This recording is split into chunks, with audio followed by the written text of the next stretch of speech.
If you look at the state of our police commissioners over the past 20 years, you had Jackie Selebe under Thabo Mbeki. Then you had Bheki Cele as Zuma's first commissioner of police. You had Ria Piecha, Khomotso Mphahlane, and then you had Kehla Sitole. They all left the force in shame. You know, Selebe went to prison. Khomotso Mphahlane is standing trial at the moment. Bheki Cele had to resign after the public protector found that he was involved in attempted corruption in a lease agreement in Pretoria and Durban. And if you look at the succession of police commissioners we had, already that is an indication of where we are. Because let's face it, if you're an incompetent CEO, you're not going to appoint clever people. You're going to appoint people at the most on your level.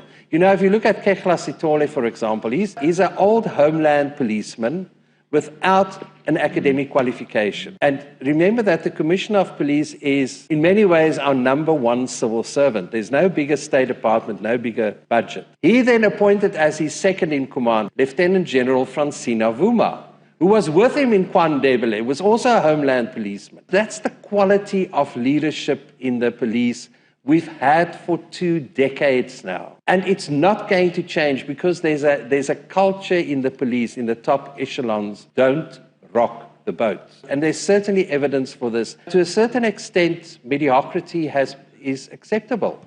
You know, policemen who try to stand out and try to do things differently are victimized. But the police is in a complete mess. There's no sign that the crime rate is going to come down.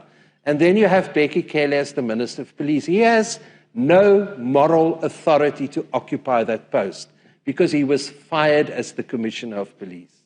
He was corrupt. If you look at the unrest in KwaZulu-Natal and Gauteng last year, where you had Kehla Sitole during that 8 days of violence, he ensconced himself in a war room. He didn't speak to the police minister once, not once during those 8 days. In any other country, if you had that level of destruction and killing and looting, surely the police minister should have been fired and the Commissioner of Police.